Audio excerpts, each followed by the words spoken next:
Hello, everybody. You're listening to the Big Chill Podcast. This is episode 344, Koepka, Cucks, and Cramps.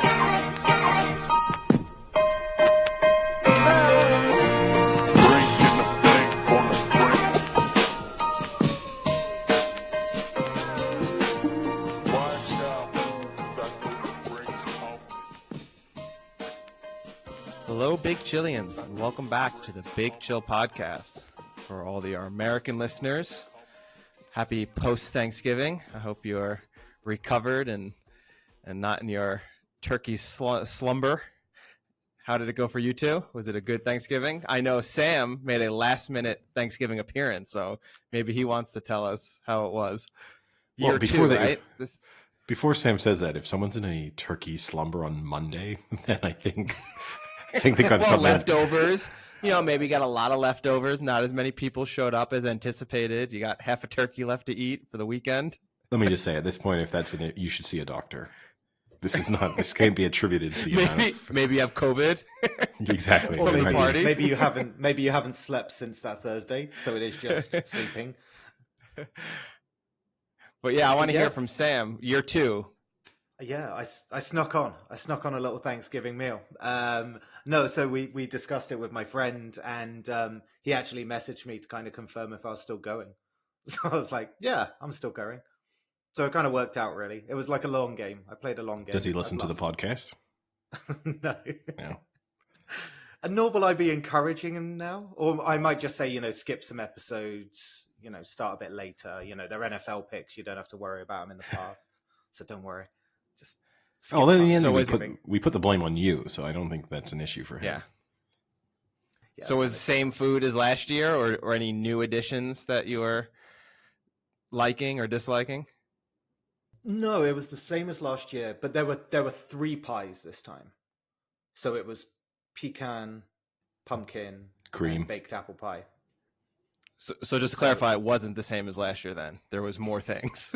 There was more. So the actual dinner was the same, but the desserts, there was one more. So yes, okay, Frank, there was additions this time round.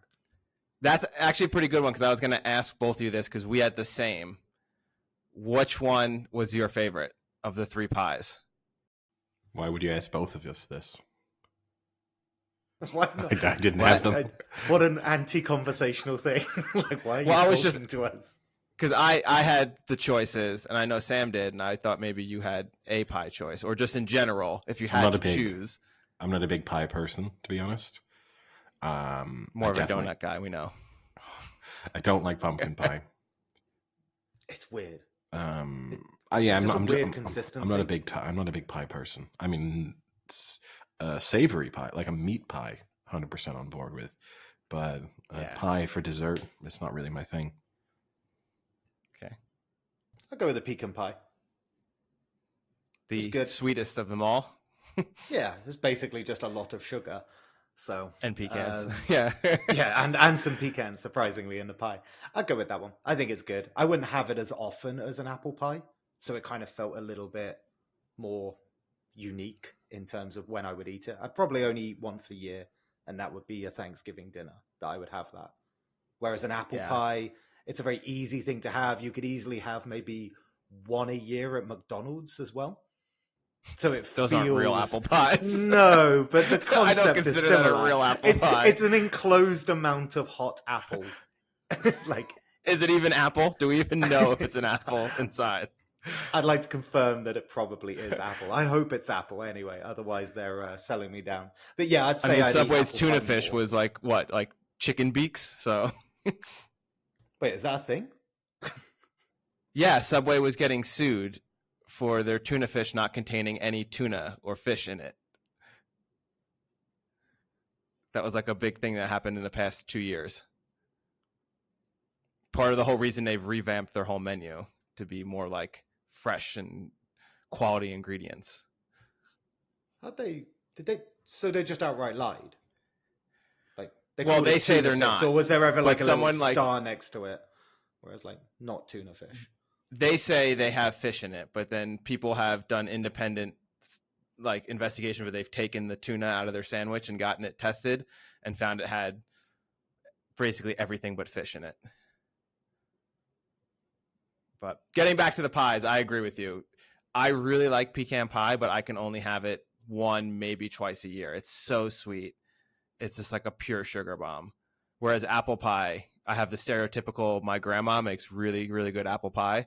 So whenever she makes it, I always have to eat it. And she would usually just make it for me for special like occasions. What does that mean? She would make it just for you on a special occasion? Yeah. Oh, so it's New Year's like Eve. This is just for Frank, though. Yeah, no, if we had a party with the whole family, she would go out of her way to make the apple pie, but I would really be the only one who eats it. Because no one else wanted it, or because she would specifically say, this is just for Frank. Nobody else can have any unless Frank gives you permission. The first. My grandma isn't the czar of apple pie. Eddie, how was your Thanksgiving? Yeah, it was pretty good. Just had a couple people over. It was nice. Nice to have an actual turkey this year, unfrozen. And how was the moistness of the turkey? Was it the moistest of all? Excellent. I cooked 2 turkeys, so one cooked overnight. So one cooked for 11 hours in total. And then the other one I cooked in the day of. So 2 different techniques, but both came out really well. I still have leftover turkey, so I'll probably have 2 more days of leftover turkey, I would guess. Have you been in a slumber? That is why you look so sleepy. That is why, yes. But no, it's good. This weekend I also managed to get I got us, really. Although me, because I'm the one who manages our Twitter account, but I managed to get us into something of a Twitter feud. I entered into a discussion with what I'll call vaccination skeptics. I think if I labeled them anti-vaxxers, they might tell me that that's incorrect. I think they would twist it as they are just more inquisitive than the rest of us. I think they put it in a very positive sense, that it's just they're curious. I think they say a lot. It's not that they don't believe the science, they're just curious. And we must all remember that science is all about challenging and testing. And it's best when that challenging and testing is done by random people on the internet with no scientific backgrounds and no ability to actually carry out any scientific research themselves. That's the perfect group of people to do that. But yeah, entered into onto a former footballers who we've interacted with a few times, entered onto a Twitter feed. He likes to question the vaccine, and I sort of asked him why he was qualified to question it, and people jumped on us, and we got labeled the Big Shill Podcast, which I enjoyed. We're just here, got directly accused that we were just a vehicle to spread Bill Gates propaganda, which is a major upgrade on what we actually are. So if that's an option, can I sign us up? Because I'm all on board in us just being a Bill Gates vehicle for injecting people with 5G chips. If we can get this podcast sponsored by Microsoft, I'm all in. I want it specifically sponsored by Bill Gates. I don't even... Oh, so what, like Bill Gates or the Bill Gates Foundation? Well, you mean no, because that's the Bill Gates? And Melinda Gates. Yeah. No, I want this. We don't want to deal with Melinda right now. Yeah, I was going to say, is it still called that? Is it? Are they yeah. They've as part of their divorce, they said that they were going to continue their efforts together to run the foundation, and that they knew that each one of them brought real value. But yeah, no, it's interesting. It's very. I mean, look, I'm not the first person. This isn't by no means a revelation, and this is a good opportunity to tell people to follow us on Twitter, the Big Chill Podcast, or on Instagram, search for the Big Chill Podcast. But it's so frustrating trying to talk to people on the internet. It's just the lack of logic in any conversation you have, it's just mind blowing. And I know people will tell me, of course, but whenever you do try and just come at it and have a somewhat normal conversation, it doesn't take long for insults to start flying. And certainly there's not solid reasoning behind any of the sequences that you kind of go through. What was like the best reply you got out of that argument? So the Shill is kind of inventive. That made me laugh, yeah. I like the Yeah, Big maybe. Chill podcast. Yeah, I like it. I mean, I'll be honest, I'd be down for rebranding ourselves the Big Chill podcast. I Well, think new it'd be season coming up, right? be kind of funny. Big changes. Yeah, but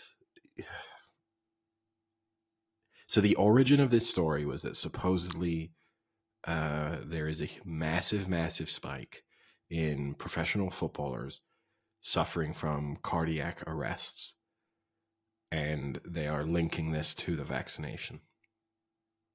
How they are drawing this conclusion, I don't know. The source of where this supposed massive spike comes from is just one clearly completely nonsense, right-wing, bullshitty Israeli online publication that's just there to be shared by bots. Like you can look at it immediately. It's called like the Real Times of Israel or something. It's not like a real. And if someone listens to this and says that's a real thing, I might be getting the name of this wrong. This is not a real thing. It just exists to get people on the internet worked up. Clues in the name, Eddie. Yeah.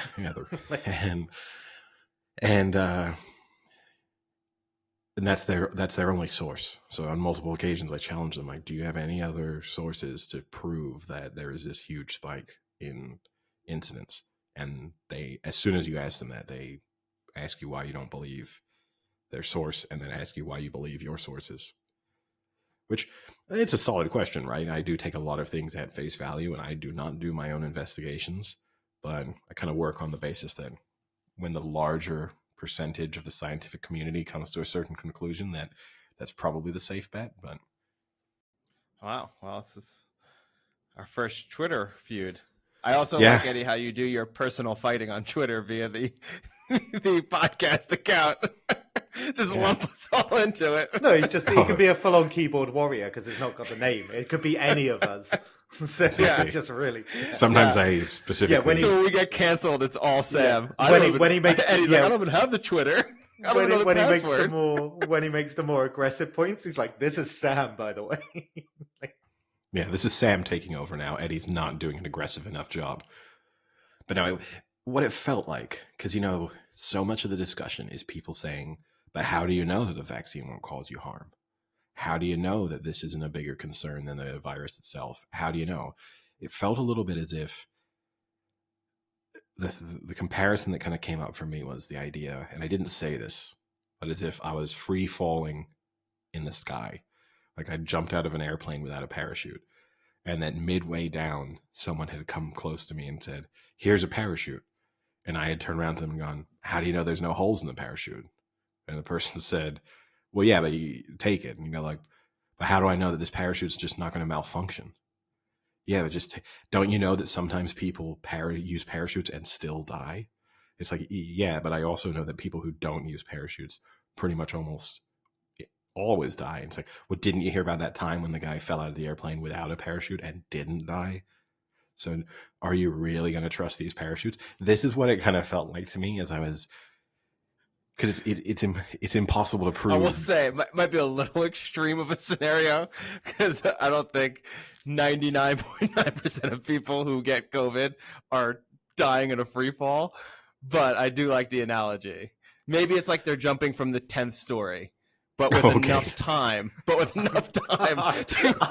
have someone else come, offer them a parachute, put it on, and still survive. Wait, yeah, so someone's opening up like the sixth floor window and going, "Hey," like hoping, like lobbing it out of the window and hoping you just catch it on the way down. Yeah, there's a good chance they survive, but they might be mangled. All right, we'll find the appropriate floor for that analogy, and then we'll run with it. And hot off the press from the weekend, I know the listeners always love it. We have a Vasilis update. I spent some time with him yesterday, and oh yes, he told me about an interesting incident that he had on Friday night. So he was out late. He was out at sort of 7 a.m. in a bar, and for a while was just sitting at the bar by himself.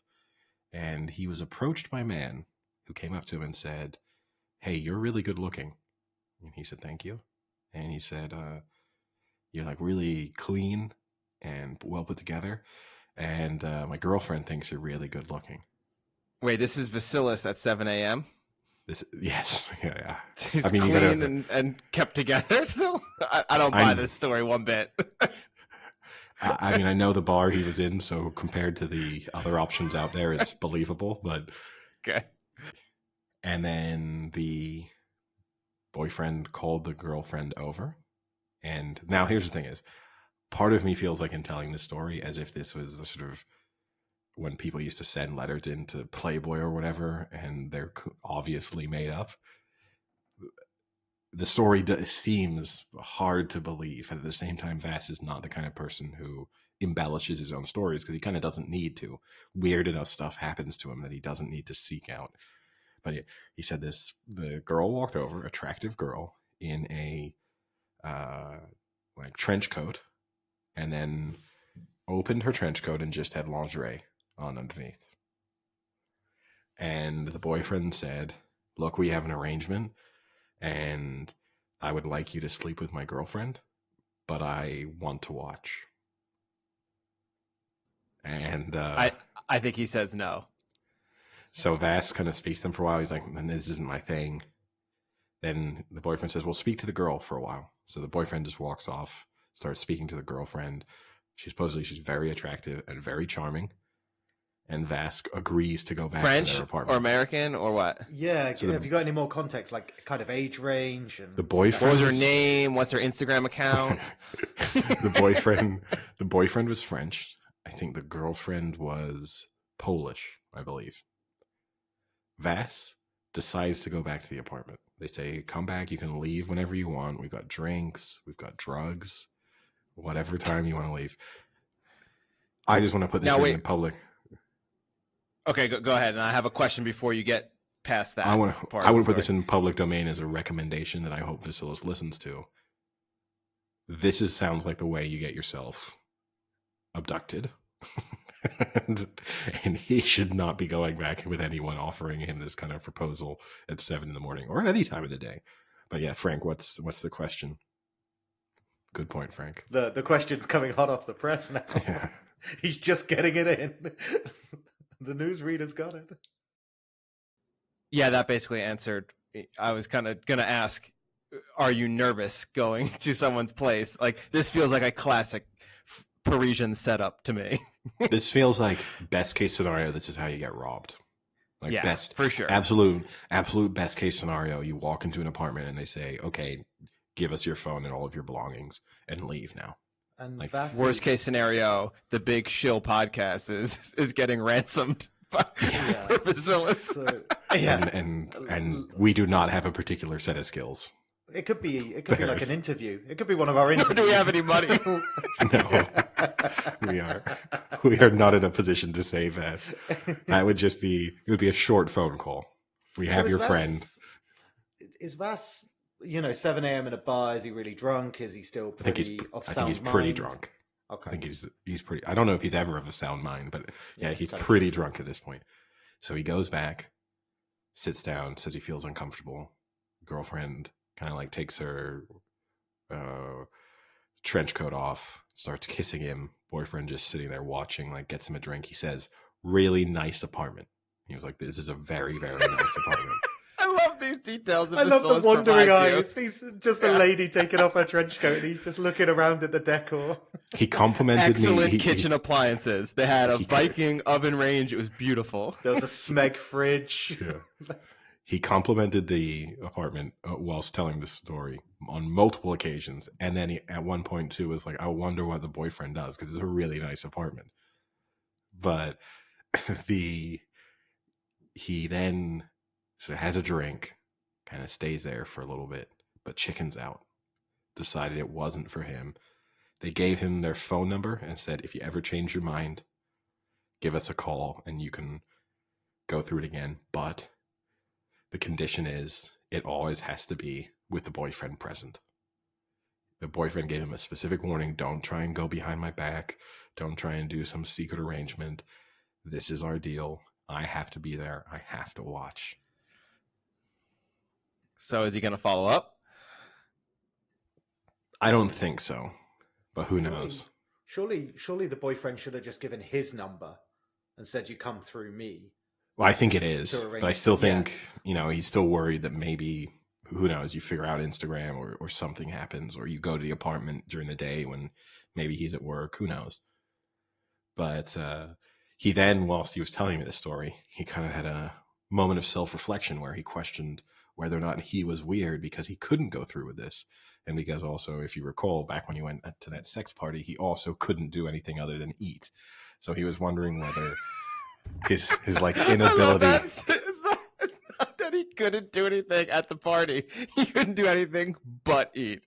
That's the only thing he feels comfortable with when other people are watching. Yeah. So he was wondering whether or not there was something unusual about him, that he found it difficult to perform sexually with random strangers watching him. I tried to reassure him that I thought that put him in the normal class of people, but I don't know whether or not he really believed me. Vasilis is quite the character. I mean, just piggybacking off of this story, I think it was Saturday, or maybe it might have been Sunday. I just got a random message from him on Instagram saying, "What do you think about a trip to Japan?" Like out of nowhere. I haven't talked to him in a few days. And I said, I don't know, to be honest, I've never really been attracted to going to Asia. It's never been in my top spots. I just don't, I'm not that I dislike the culture. It's not something I'm super interested in kind of exploring. And he's like, well, we need a boys trip, all of us. And I was like, yeah, can't we go somewhere a little closer than Japan? Like, why does it have to be a $4,000 trip? Can't we do, I don't know, like Spain?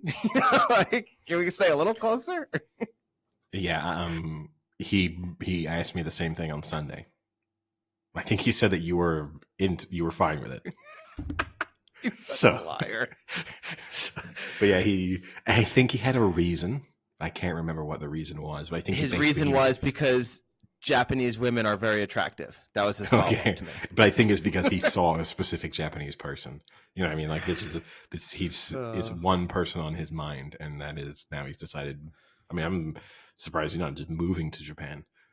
But yeah, no, he was. And whilst he was telling me the story, he said, like, I don't know, 2 minutes into it, he goes, "You're going to tell this on the podcast, aren't you?" I was like, "Oh, 100%. And he was like, "No." And I was like, "No, I'm going to do it fast." He was like, "Okay. But eventually you got to start paying me for my stories." Get out of here, fam, for stories. It's not working like that. Well, I did not have the, I guess, fun adventure that Vasilis had this weekend. I decided to go on a hike Sunday, and I usually go on a hike every weekend, and it's usually a big elevation gain, like up a mountain or something like that. Never usually an issue, but the day before I had lifted legs very hard, and looking back on it, it was a very bad idea. And I decided to do a hike that's basically double what I normally do. So I was doing a hike twice as hard with doing a lot of leg lifts the day before. And so I guess I should preface this by, for some reason, my whole life, I get really bad leg cramps. And I've asked other people and they don't experience them. Like I have, when I was growing up in high school, for instance, there would be times I would wake up in the middle of the night in so much pain that I couldn't walk and would have to fall out of my bed and basically crawl to my bathroom to like get water. Where in your legs are you cramping? Your calves? Yeah. No, like quads and hamstrings completely cramped up. So I couldn't, like really, I mean, one of the most painful things, and I've had some pretty painful injuries, leg cramps, these types of leg cramps are pretty much the worst injury I've ever had. And it's bad because like your hamstring cramps, so you try and stretch it out to stretch it, but then your quad starts cramping, so you have to, there's no relief. And I used to get these a lot, and I haven't getting them much recently because I just drink a lot of water. I mean, I drink a lot of water during the day. But anyway, so we do this hike. We get about 2/3 of the way, and I can feel the cramps are coming, and it's just my quads. And every time I make a step, and now we're climbing a mountain, so every time I make a step onto like the next rock, it's cramping, and it's getting worse and getting worse. I make it up to the top. Probably shouldn't have. I had to stop with about 15 minutes left, regroup and compose myself and finish. But looking back, I probably should have just started going down because it got bad. But we get to the top. I hobble my way back down, Get to the car. I've got about 3 liters of water in the car. I had a 2-liter pack that I emptied during the hike. Down these 3 liters in the car just within a minute. It was unbelievable. Get in the car, doing good. Order breakfast. Go to get breakfast, like a 15-minute drive. Feel fine, like feel better now. I guess looking back on it, sitting in a stuck car position driving for 15 minutes after that happened wasn't the best. So now I pull up to the restaurant and I'm kind of right in the front. And the way the restaurant's set up, it's got a little outdoor patio in front of the entrance. And then you go into the entrance and like pick up your food. Now I don't think anything's going to happen. Open the car door, step out, and all of a sudden my legs just seize.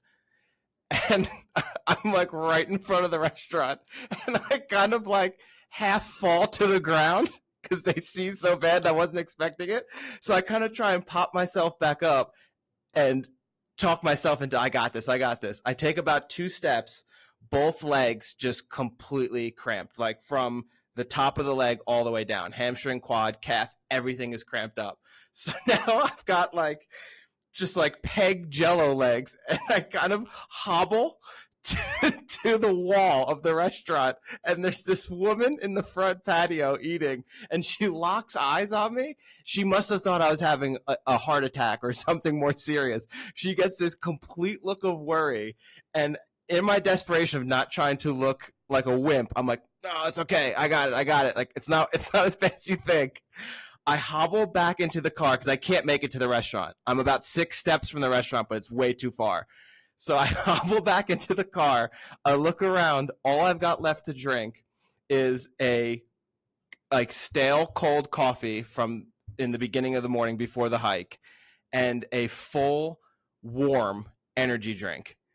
But I need some sort of liquid to kind of break down this cramp. So I chug an entire coffee and an entire energy drink and then hobble back out of the car. I must have looked like, the end of the Iron Man competition, that video where the guy's just kind of like hobbling on the finish. That must have been what I've looked like trying to get into this restaurant, just trying to pick up my order. I bring in like an empty water bottle. I just like hobble all the way to the back to where the water is. I mean, people must have thought I was like a dying homeless person the way I looked. I'm like drenched in sweat from the hike. I can't walk. I'm all dirty, from sweat. And I just start filling up this water and just chugging it in front of everybody. I've got water pouring down my body. I'm just trying to relax my legs. It was probably the most unflattering moment of my life because I can't imagine what people were thinking. I drank about another 3 liters of water there in 2 minutes, grabbed my to-go, and then just got in the car and just never looked back. That poor woman, like because when I stepped out of the restaurant, I saw her kind of nudge her friend and be like, yeah, that was the guy. Like, look at him. And they kind of both just stared at me the entire way as I got into my car. So it was not a flattering moment, but Did you tell anyone at any point that it's just your leg cramps? Or did you try and keep this like malaise of, oh, don't worry, it's not a heart attack, but I'm in pain? No, because I don't want to really say anything because I don't want to acknowledge the fact that people can see how terrible and pathetic I look at the point. I kind of just want it to be like in my own bubble and pretend it never happened kind of thing. So your bravado of making people think that everything's okay rather than you looking like you're in 2 like old-fashioned braces that mean your knees can't move and chugging water down your chest was a better look rather than leg cramps. Yeah, because it's also really embarrassing. Like, I have to think one of the more embarrassing things to say, even though I will admit it's probably, like I said, one of the most painful things ever, is going to someone being like, hey, excuse me, my leg is really cramped. Can you go fill up this water bottle for me and bring it back? That is so embarrassingly pathetic that I was not going to do that. There was a point when yes, it is. And I got back to the car, and right before I chugged the coffee and the energy drink, I thought to myself, I might just toss this $30 worth of breakfast food out the window and not pick it up and just drive home. Like, is it even worth me picking up this food? Because it was just so embarrassing. Yeah. Yet somehow that would have been a better look than telling people you had leg cramp. Yeah. You don't want to tell anyone you have leg cramps. That's so pathetic. Oh, it freaking hurts. So I get it in my calves a lot, like a lot, especially my left one, and it's just painful. Like I do the same as you. Like wake up in the middle of the night, say you've stretched, and you feel that kind of twinge, and all of a Yeah. sudden it's agony for like 10 minutes. But I don't I don't necessarily agree with your logic of like feigning not saying a leg cramp. I think I'd just tell everyone. I'd just be like, "Don't worry, guys, it's leg cramp. Could you just give me a hand with something?" Like I don't know, but it kind of sounds like a good story. Yeah. Looking back on it, I definitely had to have looked like the Iron Man guy trying to finish, just kind of wobbling back and forth. But when I fell onto the wall and I locked eyes with the woman, part of me was laughing inside. As much pain as I was in, I was like, oh my God, it's embarrassing. I think comparing yourself to someone who had just completed an Ironman is a very generous comparison. I think you would have I'm not saying that I did no, the but same. I mean, I know you're not, but you're saying, oh, I bet you these people saw me and they thought, oh, this guy looks like the guys when you see those people completing the Ironman with their wobbly legs. They probably looked at them and thought, what is wrong with that man? Yeah. Was that man is in desperate need of help for one reason or another. Yeah, it is like saying like, oh, I must have looked like what is it, Alistair Brownlee after the triathlon, where his brother helps him over the line. It's like, yeah, probably just like that. No, probably more like the dying homeless man analogy. Why you had to keep comparing yourself to a homeless person because you had leg cramps?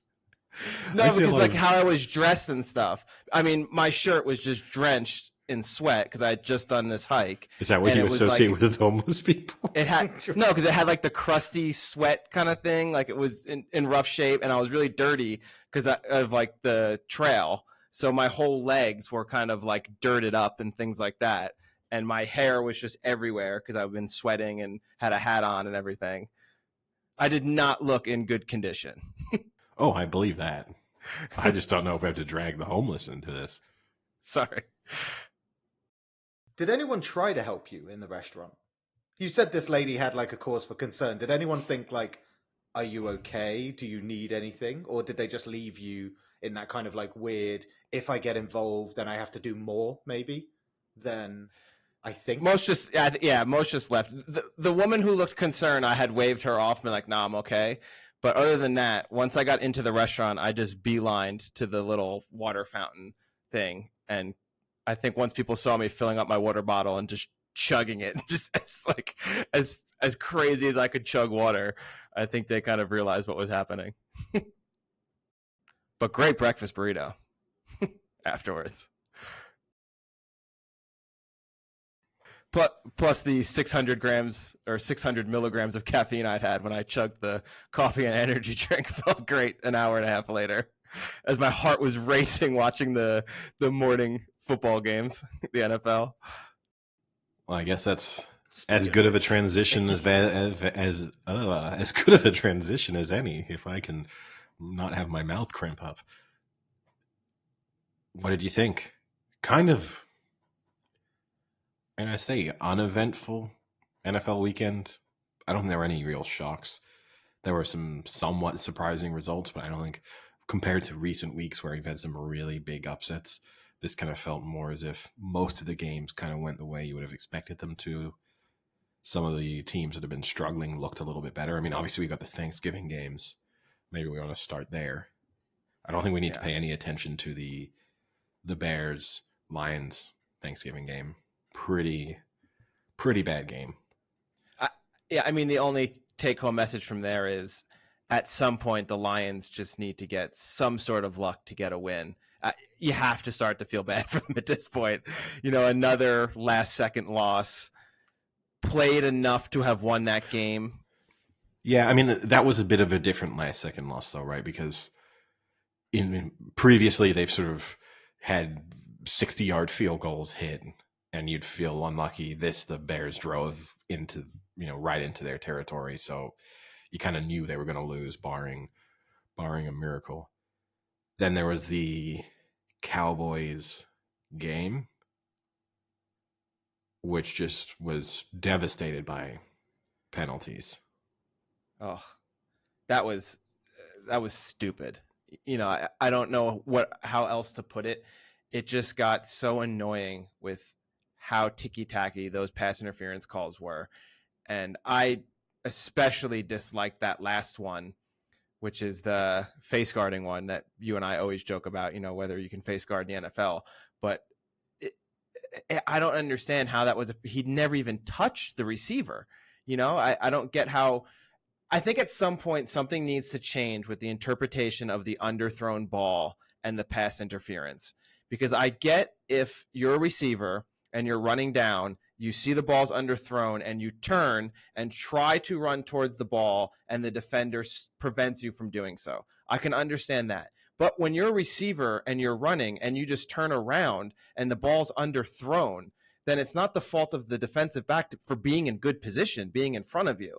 I think it's very stupid to fault the DB in that instance when all you're doing is trying to reach for a terribly thrown ball and the DB happens to be there in perfect position. That to me was a very bad pass interference. And I dislike when it decides games like that. If it's going to be controversial, just let it go. And you knew that was going to be a controversial call when he threw that flag. Yeah, I mean, look, they were calling them all day. I guess if you're the officials, you would say, if you've been calling something for 59 minutes, why stop 59? But I thought it was a little bit of a soft pass interference. It is the kind of thing you do see called. I think the real issue I have it with the Raiders receiver actually kind of grabbed the helmet of the Cowboys defensive back. So if anything, that's part of the reason why he was unable to turn his head around. And yes, it wasn't a penalty. It's not college, so the penalty was not for, not turning. It was just the pass interference. But as they kind of explained, the fact that you don't turn your head around and are not in a position to play the ball means that you then get called for what might otherwise be seen as sort of incidental contact. But it wasn't a very good game. I mean, the Cowboys in the second half were a much better team, and they'll probably kick themselves for the fact that they gave the game away in the first two quarters, or maybe even the first 2.5 quarters. And then, I mean, that fourth quarter for them was pretty impressive, but it was a little bit too little too late, although they did manage to tie the game. But yeah, I don't know what to think of this Cowboys team. There's moments where they look so good, and then there's moments where I can't imagine them winning a playoff game. Well, I mean, they're missing 2 stars, right? That's got to account for something when you're missing Lamb and Cooper.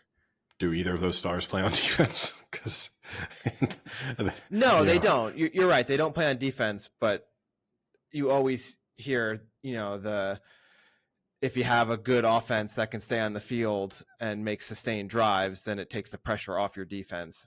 And that first half, the Cowboys had a lot of quick drive 3-and-outs that just kept putting the pressure on their defense. And their defense isn't great. You're right. But I think with those 2 in, you score more points and maybe you give your defense a little more rest and you can outscore opponents.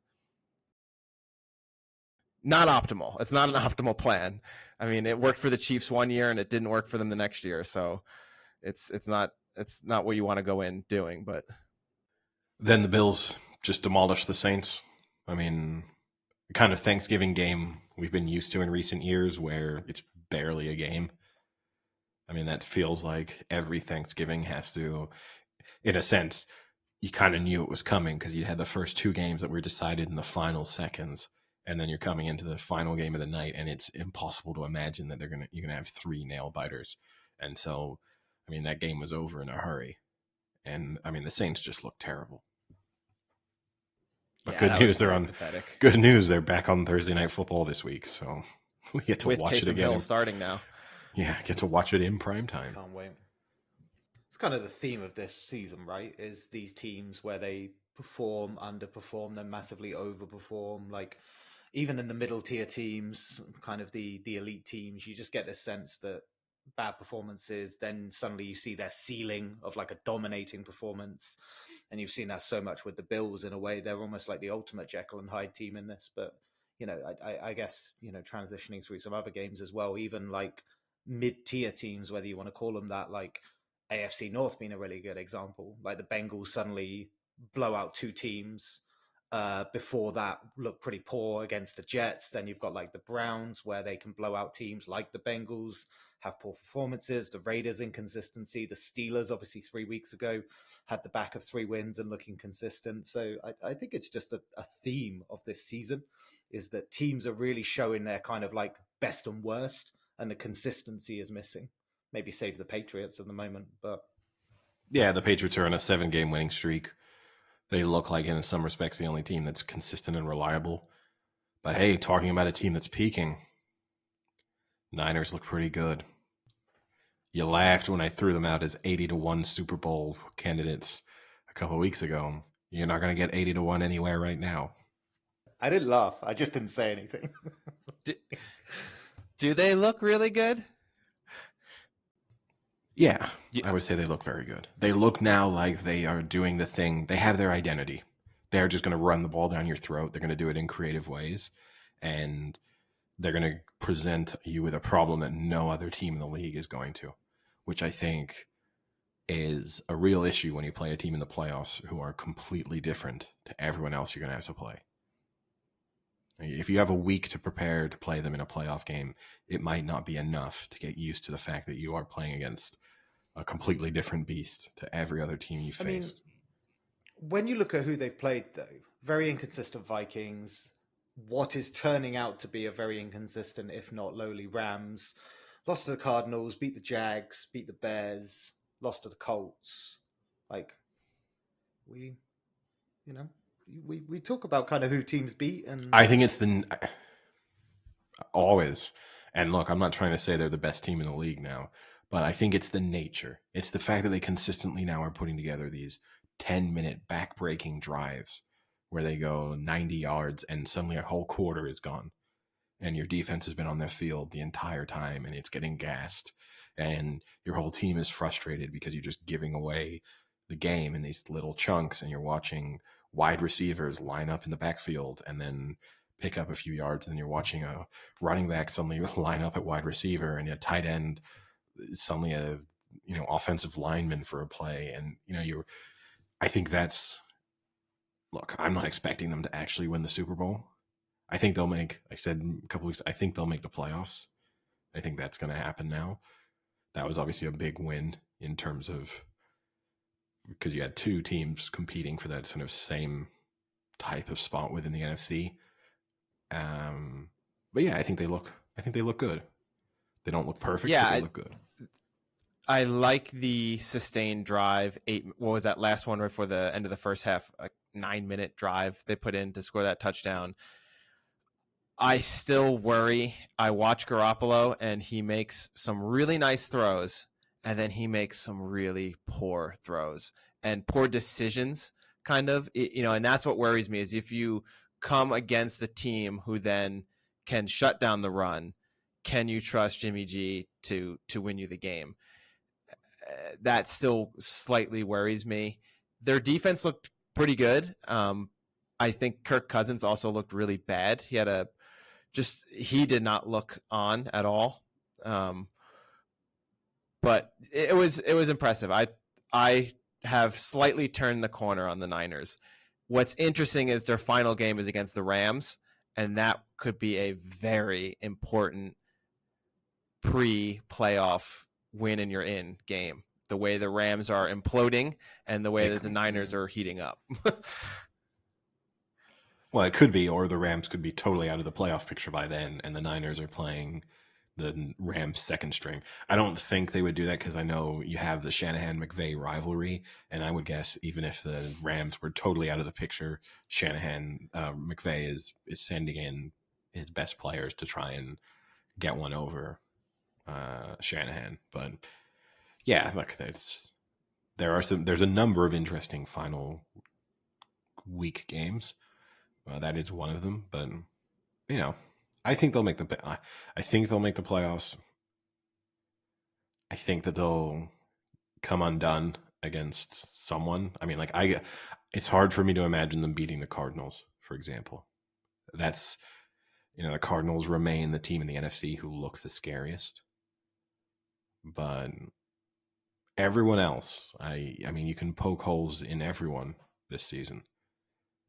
In recent years, we've always had these dominant forces, and it's been very easy quite early on to say, I think at least this is the best team in the NFC, or this is the best team in the AFC. And this year, in both the NFC and the AFC, I have a sense of who I think the best teams are, but each one of them has a massive flaw, and that could be their undoing at any stage in the playoffs. Yeah, Sam and I really don't have much to preach about because we both were definitely inferior in our picks to Eddie this week. But I think the one that we can rub it in a little bit is how done is Big Ben Roethlisberger and the Steelers. Can we officially put them in the trash, Eddie? Yeah. Can you get on my side and put Big Ben in the trash bin already? Is he just in the trash bin? He's still he's still out in of my house. house. He is in the bin. The bin's at the curb. The garbage men are coming in the morning. Yeah. It's trash day. It's trash. It's trash day. You've got about an hour to pull it back if you have a last second change of heart. Is he hiding inside that trash can? He's just waiting. He's just hobbled. He's just accepted it. He's waiting for it to end.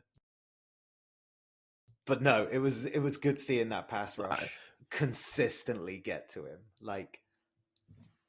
I mean, he's a statue.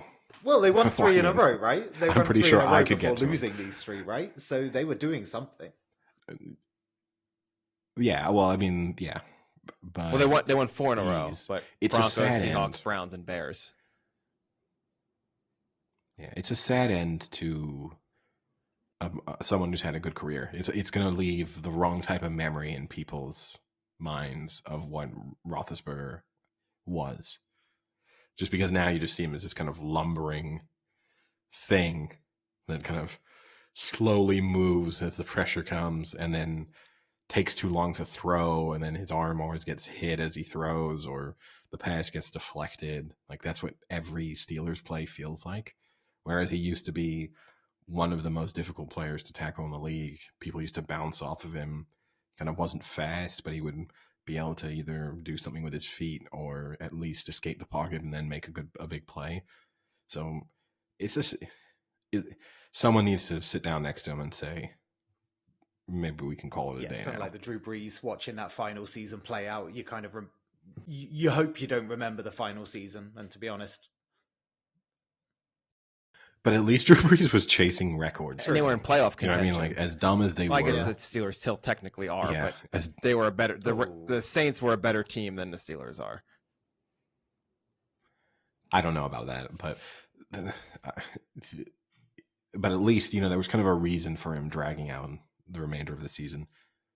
This feels entirely pointless. I will say this about the Bengals, though, right? Okay, you can talk about the Steelers being done and things like that, but that kind of Jekyll and Hyde style performance, right? You've got a Bengals team that have now lost pretty badly to the Browns and the Jets, and then the last 2 games against Raiders and Steelers have outscored them 73-23.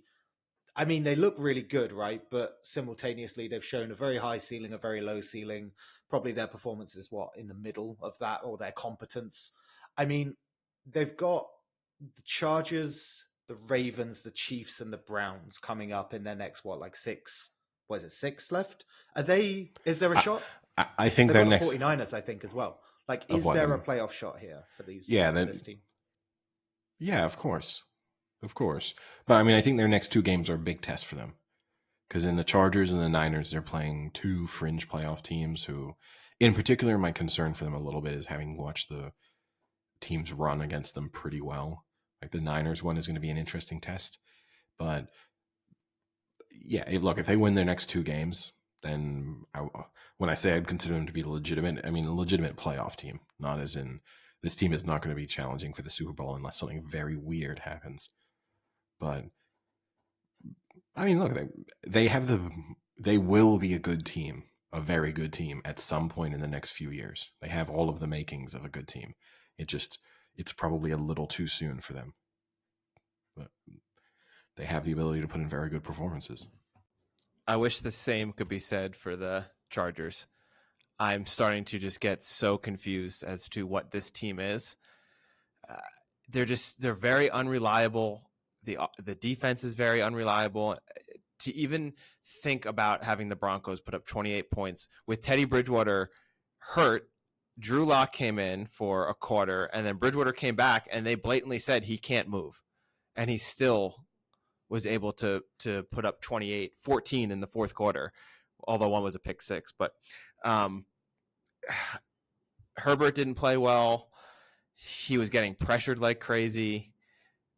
I don't know if they're for real or not, and I'm starting to think they're not. I'm starting to think you just get great games out of Herbert every once in a while that make them better than they are. I'll make this simple for you, Frank. They're not for real. Do you know what this Chargers team is exactly like? A lot of the Chargers teams with Rivers. I think they're on course to be kind of the same thing they've been for 15 years, which is every once in a while they look really, really good, and they're going to make the playoffs sometimes, and they're going to put in some incredibly good performances along the way. But push comes to shove, they're going to have too many really bad performances, and they're not going to be good enough to beat several good teams in consecutive weeks in order to really have a great season.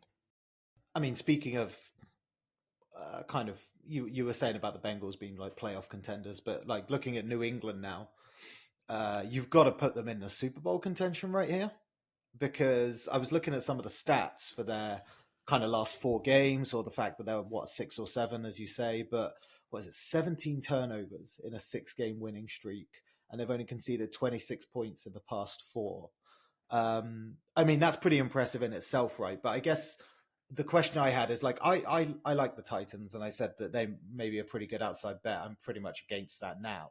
But do you find that win that the Patriots had was more to do with the fact that the Titans are just a completely banged up offense, or is it just the fact that New England are just so consistent, they surround Mac Jones so well, and the defense is clearly just coming out with picks and turnovers, that's what's doing it anyway? They're a good team. They're like a well-oiled team. I think my opinion of them has been they're kind of probably at the bottom of the tier in terms of how good they can be, but they're very consistent. They're extremely well coached. They do what they do. They're going to beat bad teams all the time. If you want a team that you know is going to be safe to beat a bad team, barring week 1, really, it's the Patriots. Before calling them Super Bowl contenders, and yes, I know we kind of pick and choose who you beat matters that much. I mean, when you look at the list of teams, so they had that close loss to the Cowboys. They followed that by absolutely destroying the Jets, but they're the Jets, beating the Chargers. But I mean, we've just spoken about how we're not sure the Chargers are that good. Beating the Panthers aren't good. Absolutely destroying the Browns, which is impressive, but the Browns also aren't that good. Destroying the Falcons are bad, and destroying a Titans team that, I mean, is just a shell of its former self, just because of through injuries to its offense. It's not a good team anymore. That's not saying they're not good, but I want to see them beat. I mean, the test is Bills, Colts, starting Bills. now against it's Bills, Colts, Bills next 3 weeks. I mean, yeah, let's see how they do there. If they come out of that with 2 wins, then they're legitimate Super Bowl contenders. If they come out of it with 1, particularly if that 1 win is just the Colts, then and if they come out with 3 wins, then I might go ahead and stamp them as Super Bowl favorites. Yeah. I mean, I've been down on the Patriots all year. I will bump up slightly after this game, but I did watch a majority of this game, and the Titans, I think this loss was more of a Titans losing this game. The score is flattered by the fourth quarter, where the Titans kind of gave up almost. But 16-13 at half, with the Titans missing a 30-yard field goal and an extra point. So 4 points left on the board at half, and then 4 turnovers, 3 of which were terrible. I mean, 2 were 50-yard runs and then a fumble. Either of those change the whole complexion of the game if you break a 50-yard run and then just don't give the freaking ball away at the end. And Tannehill played terrible, but I will credit the Patriots to making Tannehill look that bad. So I do think they are a good defense, but I still will not trust that offense until I see them play against a defense that will truly push them. I cannot put my trust in a rookie Mac Jones. And he may be great, and I'm not saying he's not, but to put that much trust in a rookie to win the Super Bowl I think it's a stretch. Any other big talking points from the weekend? I mean, I think the Rams, I don't know what's going on with the Rams. And that's another team that, we joked off podcast, are they getting the OBJ curse? He did have a touchdown, but, they're 0-2 since they got OBJ. And I think that's a little harsh because they sucked before they got OBJ. So well, they only had it's a two little losses bit harsh before to OBJ. throw them like or 3, yeah. Yeah, but you know what I mean. No, they didn't look good before he arrived. So. But I took that game as I have to start changing my opinion on the Packers. The Packers looked in control the entire game, and they're going to get some key pieces back. So you have Bakhtiari's coming back. You have Alexander, the corner, is coming back. The linebacker, Devarius Smith, right, is coming back. So they're looking good now, and they're missing 3 potential stars on their team. So they're only going to get better. And I am starting to be swayed that they may be a Super Bowl favorite over the Cards, maybe. Yeah, I mean, I think right now, if I had to make a prediction as to who's playing in the NFC Championship game, I'd go Packers-Cardinals. Obviously, you give the Packers a slight edge because they've already beaten the Cardinals this season. So they'll be confident going into that. But yeah, I mean, they've been the most consistent team this season. Because if you can throw out week 1, which is fair enough to do, and you throw out the game against the Chiefs when they were missing Rodgers, which even then they weren't blown out, they kind of turn up and do the same thing pretty much every week. Do you think Rodgers knows how terrible that rat tail looks coming out the back of his helmet, and that he's just doing it because it's Aaron Rodgers? Yeah. Yeah, I think so too. He's that guy. Because that is just disgusting looking. He's that guy. It looks awful. Yeah. No, he's that guy. He likes the attention. He likes being weird. It's not on the level of our favorite quirky quarterback, but it is the same idea of intentionally looking bad or weird so that it is a talking point and so that it kind of gives you personality through a bad decision, which we all know people in the real world who love to do that. I'm never a fan of those people. Speaking of Ryan Fitzpatrick, is he ever coming back? Did he secretly retire and no one knows? It's a good point. I mean, it's a good point. I think he was out for the season. I think his injury, right? I think. No, he was supposed to be out only 6 to 8 weeks. But I guess it was a hip injury, and because he's 57 years old already, maybe it's a little longer than they originally thought. I mean, maybe he's just suffering from crippling hamstring cramps. Maybe. He's got another one who has a salt deficiency or something. Now, guess we can shift to European football. I thought the interesting talking point in some respects from the weekend was the farce that happened in Portugal with the Benfica match, where they had to play against a team. The match started against, I'm going to try and Belenenses. Who had, I think, 17 COVID cases. They made them play up to the match, so we're not able to feel. They made them play with the match started with 7. It started. Just no. Did they grab a few from the stands halfway through? It started with 9, but there were 2 goalkeepers. I think on the pitch, maybe. Are you? I think it started with 7. The second half started with 7, and then an injury meant that it went to 6, so there was the forfeit. No. I'll let the whole story tell, but yeah, it's farcical. I actually did not hear about it, so I want to hear what happened. And play wise. Well, Benfica were 7-0 up at halftime. No, the owner of Belenenses was crying because I mean, I get it. It must be tough. And it's also now come out that I think it's 13 Belenenses players have been confirmed with COVID, and all of them have this new Omicron variant from South Africa. And guess how many cases? You're not supposed to say. You're Oh, not really? supposed to say that, Yeah. I Sam. thought that was the Greek. No. What? No, Let's say it's you were from right South by Africa. giving Oh, it. They okay, just okay. sequenced Sorry, it. And it happens to apologies. be First ravaging first through South detected. Africa, but it's not from South Africa. First detected in South Africa. Let's go with that then. And do you But know what's how with many all these cases? professional football players getting COVID? That's Well, crazy. I would say that Does the vaccine work?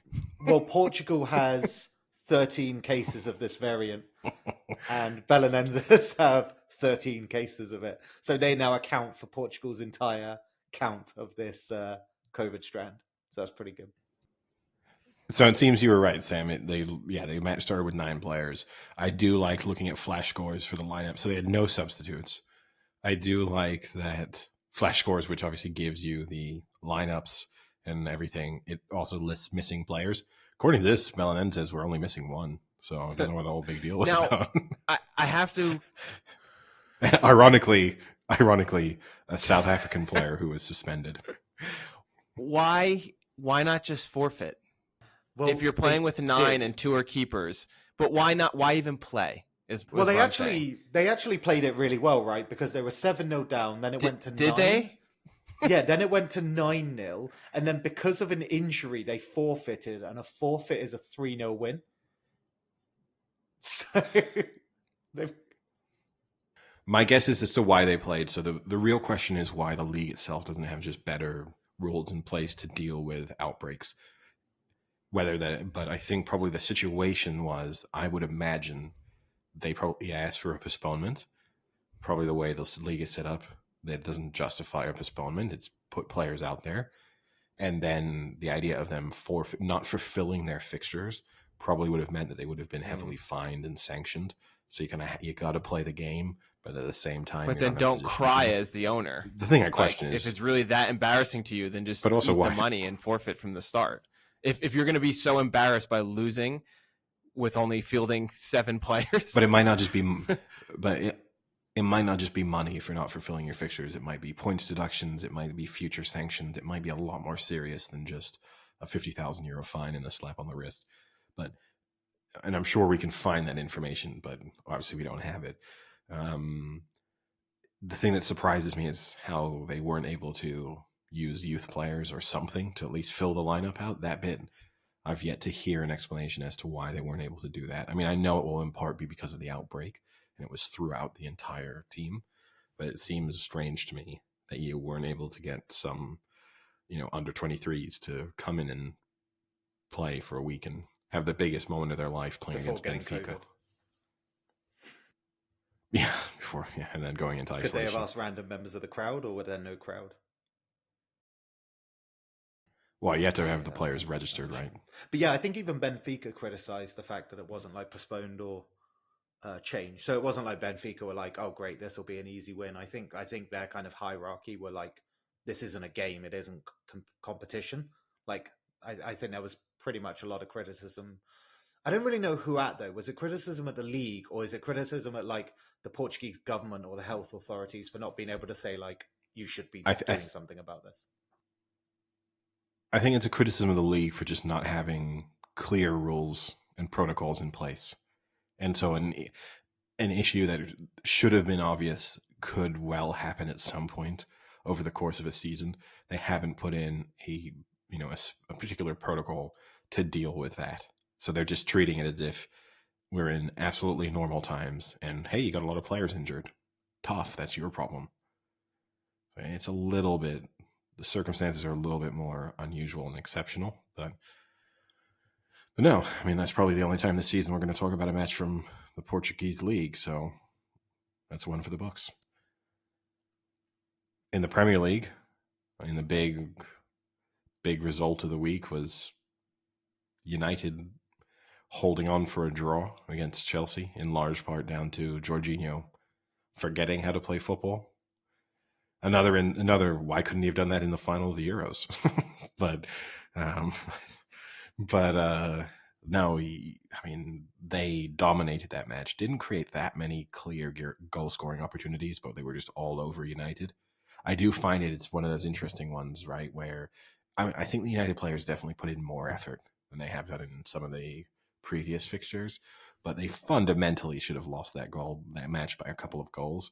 And it is an interesting one where suddenly people go, well, look at this. New manager gets the bump, like honeymoon period for Michael Carrick.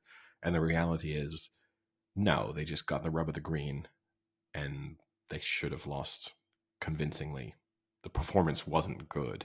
They maybe tried a bit harder, but they didn't play. The second half, they showed glimpses of being decent. But I mean, the first half, it looked like men against boys. Yeah, and obviously now they've appointed Rangnick as well as kind of interim manager. I think they're playing Arsenal on Thursday actually, which is an interesting game for the fortunes of those two teams, right in the kind of European tussle. But do you think he's the kind of manager? Like, apparently, a few people have already sounded a bit of a horn about like kind of the disciplinarian style he has, and kind of like low risk, low reward, quite basic but solid form of football that he plays. Is that kind of what Man U need at the moment? That stability, or is it just kind of a bit of a boring interim, or is that the job of an interim to be pretty boring and just stable? I'm a bit torn about him as an appointment. Obviously, we're talking about the father of the Gegenpress, right? So he is in many ways responsible for the way that the vast majority of good teams play now. So you have to respect the fact that he has a clear vision of the way he wants his teams to play. He breaks it down very clearly. I think Manchester United will be much more organized. They probably need a bit of a disciplinarian. I know he's very unpopular in Moscow. I think they're happy to see the back of him. So who knows what that means? But it's an interesting appointment, right? Because he's coming in as interim manager and then he has a consultancy contract that comes on the end of that. So they're at least avoiding any real controversy of if he does well, will he remain as manager? It's clearly defined from the start that he is there to. I don't know how well suited that team is. I mean, Cristiano Ronaldo is not suited to a high press approach. They do have other players who are in Rashford and Sancho and stuff, but I don't. That could be the writing on the wall in some respects for Ronaldo. It will be interesting. I mean, who knows? He's obviously extremely well respected by everyone in German football. That's a good sign, obviously. Germany has done well in producing very talented managers in recent seasons, so we'll see. But it doesn't. He also has a rule, right? He doesn't sign anyone over the age of 24. So it's like a little bit like me playing Football Manager, but it's completely out of line with the transfer policy that Manchester United have had recently. I mean, a lot of the players they've signed and also who they are continued to be linked with are over 24. So if he is really going to come in and implement his vision of how a football club should be run, it's going to be a very different looking Manchester United than the one we've seen over the last 2.5 years. Do you think he'd care too much about that kind of policy as interim? Like, I know January is going to be important for them, but they blew a ton of transfer money. Not to say the Man U will ever run out of money, but Ronaldo wages, Varane wages, Sancho money, like they must have blown a lot. They must have blown something. Well, I'm sure they still got more money, right? But they may well sell some players. Pogba looks unlikely to fit into this system, so you have to imagine he might be out the door in January. But I mean, that long-term vision, because he's being brought in as someone who's going to remain at the club. Yes, if he was just interim manager, then those kind of policies probably wouldn't be that relevant. But it seems as if he is there to put in a structure, and then a manager is going to come in and work within that structure. So if he is a firm, but you must have, this is something he's consistently applied. You have to imagine that when he sat down to speak to Manchester United about it, that he sold them on that kind of vision. So it'd be weird if they weren't doing that. And I mean, the big goal, right, is to sign Haaland. That's what they're all vying for. So for them in order to do that, obviously he fits inside that the under 24 policy. They need to get Sancho happy. That's step number one, so that he can help convince Haaland to come. And then they need to create an environment where Haaland thinks he'll be successful. And the press system is probably one. I mean, it's one that he's definitely used to. So it's probably a step in the right direction. You had a question, Frank, about 35 No, minutes I ago. was just going to comment on you saying that Chelsea dominated that game. I didn't watch because I was in my cramp loading hike. But when I looked at the flash score, that was one of those ones where you look at the flash score, you see the result, and you don't even have to have watched the match to become extremely angry that your team that you bet didn't win, because it was insane. It was something like 26-2 on goal attempts or something like that, and 15 corners to 2, or like it was heavily one-sided. I can only imagine having taken Chelsea how that would have felt. Yeah, I mean, look, I think it's frustrating. And for Chelsea, it's 2 points dropped. I mean, this is a tight title race, and you can't afford to dominate a game and not come away with all 3 points, particularly given the fact that they dropped points a couple of weeks ago. So, it's not ideal for them, especially when you start to feel as if City are really starting to get rolling. Liverpool look very, very good. So, if Chelsea are going to be really competing for the title, they can't afford to have results like this, because it puts so much pressure onto other matches. Factor in then that third team as well, because when you look at the league, the top 3 are just absolutely running away with it. Like goal difference, what is it, 26, 20, 28, all plus. They're 5 points clear of West Ham. And then you look at the teams below, and okay, they're big names, of course they are, but I think 5 of them have minus goal differences, one's on 0. And I think it's just really showing that there's such a gulf between the top 3 and everyone else. Okay, we all know that Man City, Liverpool, and Chelsea, we spoke about it in our preview going into it, were going to be really good. But how obvious it is that they are a cut above is really telling, I think, in every single performance at the moment. Yeah, it's a very top-heavy league. And yeah, there just seemed to be a pretty big gulf between those 3 and the rest. Now, one thing I did catch this weekend, too, it was the match. It was the big one. Bryson against Brooks. And I have to say, I was pleasantly surprised. They really hate each other. In particular, Brooks Koepka really, really hates Bryson DeChambeau. That was clear throughout the entire experience. He did nothing to try and make it seem as if that was going to change. I actually and I almost felt, again, sort of sorry for Bryson, because he just seems like a little bit of a dork. The initial joke with the cupcakes fell super flat.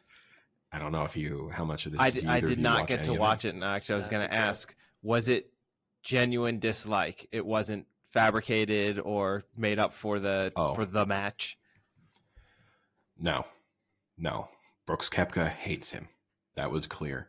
Now, I think Bryson is probably more in the camp of dislike, but is playing into it a bit, because he thinks, and I think he's trying to also salvage it, because he knows he was the guy people hated.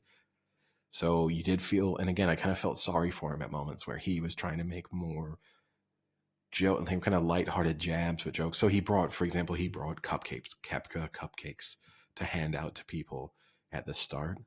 And I don't get it. Just had Koepka in the tee box. Is there some background to that? Does Koepka give out cupcakes, or is it because Koepka cupcakes?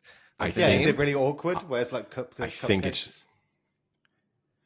I think it's just because Koepka and cupcakes kind of sound sort of similar. That's how I took it, and it just had his face. It just had Brooks Koepka's face on the cupcakes. DeChambeau gave them to Koepka and said, "Give these out to fans." No. So while they were in the tee box, Bryson was about to tee off. He said, before we tee off, I know it's Thanksgiving, so probably everyone's a bit full, but like, if anyone in the crowd wants, I've brought some Brooks Koepka cupcakes. If anyone wants one, maybe Brooks can have the last one, but if anyone wants one, here you go, guys, take them. And then he got out a tray with like 6 cupcakes on them, and he just passed them out into this little crowd that was standing around the tee box, and people took them. And Brooks Koepka was just standing on the other side of the tee box, just kind of staring at him. And then eventually did that laugh of like, this is stupid. Like this. DeChambeau either And, needs to fire his PR firm or needs to fire his mother / girlfriend who I just think came up with that. I think he's just a dork. But like in the build up to, I watched it, they were speaking about it and they asked like, why do you two dislike each other so much? And Brooks Koepka was like, I just think we have nothing in common. And they were kind of being interviewed. I don't know who the guys were. Aren't they both professional golf players? Isn't that a major thing to have in common? Well, the comedians interview them were like, they're kind of surprised because it seems like you two have a lot in common, which I think is actually a genuine comment. Like, they're professional golfers. They are both into like working out, right? They're kind of jacked professional golfers. Like, they actually have a decent amount of. The thing I will say is there's definitely Brooks Koepka is not a big trainer, right? I mean, on his physique, sure, but he's open about the fact that he doesn't really practice much. Like, the way he practices is just by playing. So in terms of mentality, they are very different people. And Brooks Koepka won easily. It was only it was a 12-hole match, right? He was 4 up when it ended. So, and Phil Mickelson was commentating.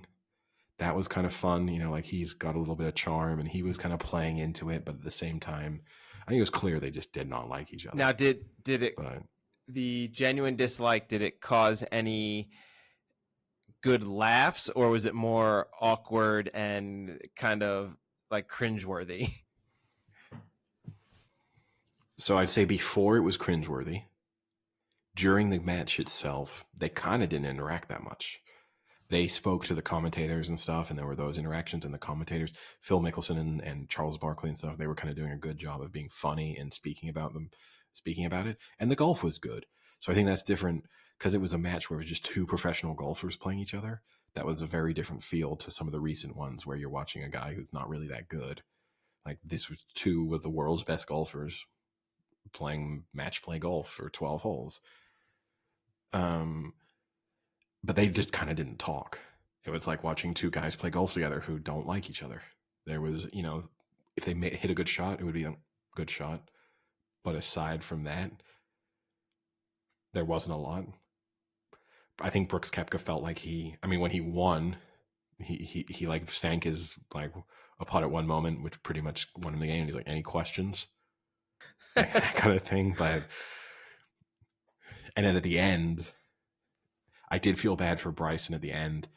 So they were like both getting interviewed, and the girl interviewing them was like, well, this is good. So many people will have enjoyed this, and it's kind of good to put the rivalry to rest and, for the 2 of you to interact. And Bryson was like, yeah, no, it was really good to be able to put this behind us. And, it was a good game. Brooks played really well. And, hopefully I can get him in the rematch. And then Brooks Koepka was like, yeah, it's just good to have this done with. Yeah. Clearly, I did read in a that rematch. he was like, to be honest, I just wanted to go out there and spank him. Like, I didn't see it, but I saw some of like the reaction. And it seems like Koepka's just like, it's done. I've clearly just beaten you. It was easy. Move on. And obviously DeChambeau is more like, oh, see you next time. Let's keep this going. Let's have some fun. They seemingly have a different dynamic to their rivalry as well, which is interesting. Well, and then at the end, the interviewer was like, did we just become best friends? And simultaneously they were like, no. That was the end of it. That's really good. I mean, the only good jibe Bryson kind of got in was, and then this was the awkward moment. Before it, they were like, say something nice about each other. They got asked to do that while they were both sitting there. They're like, just say something nice about the other guy. And Bryson DeChambeau was like, I have to respect him as a golfer, and to like the 4 majors that he's won, it's really impressive, and he has great teeth. He like made that, and you know what I mean. He was just trying to do the like. Yeah. I thought it was a good answer, and then they were like, Brooks say something nice, and he was like, I don't know, that's pretty really. he just that was That's kind it. of one back for He Bryson, never. I think, because it sounds like Koepka's just being a dick for the sake of being a dick in that statement. But I agree that when you put someone on the spot to say like, "Oh, say something you like about him," it's like that's a horrible question. He didn't say no. They didn't say something you like. They said say something nice. So, he could have just done the same. He's a good golfer. I admire his work ethic. That could have been such an easy way to like. He's not my style, but I have to admire the work he puts into his game. He did after the event said, "Look, it's pretty cool to be up close and seeing how Bryson hits a ball." That he did say after the event. He was like, "When you see him hitting a ball like that, it's pretty cool to be around." But um, but no, I think the thing that's clear is basically like he genuinely hates. And that was the other thing. They're like, what could you do to each other to put each? This is pre-match. They're like, what could you do to the other person to put them off if they're standing over the game-winning putt? What would you do to put them off? And Bryson DeChambeau was like, that's easy. I'd just walk behind him on a path with my cleats on. And Brooks kind of like laughed, and he was like, "Now, because at least that noise would drown out the sound of your voice." Wow. So he's like, he was like, that wouldn't put me off at all. I think but yeah, it's basically clear. I think Brooks Koepka hates him, and I think Bryson DeChambeau is more. This is a rivalry that's kind of appeared. But I think he probably doesn't really have a strong opinion on Brooks Koepka, apart from consistently feeling like, "Why do you hate me so much?"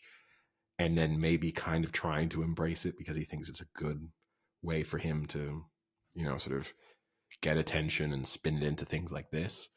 But fundamentally, probably goes home and goes like, I don't know why this guy just likes me so much. Do you think he's got like the Balotelli, "Why always me?" next time he plays golf? No, because I think Balotelli deep down probably understood why. the Brooks Koepka one, the Bryson DeChambeau one, and look, there are genuine reasons. The slow play, the times with excuses, like lots of different things. There have been real issues that have led to this. I think it's, but I think it's what you brought up is because you see it in other sports too. I even see it, even when we play like rec hockey, you have people who are just naturally gifted, but don't really train, don't really practice, and just do it because they're good and gifted at it.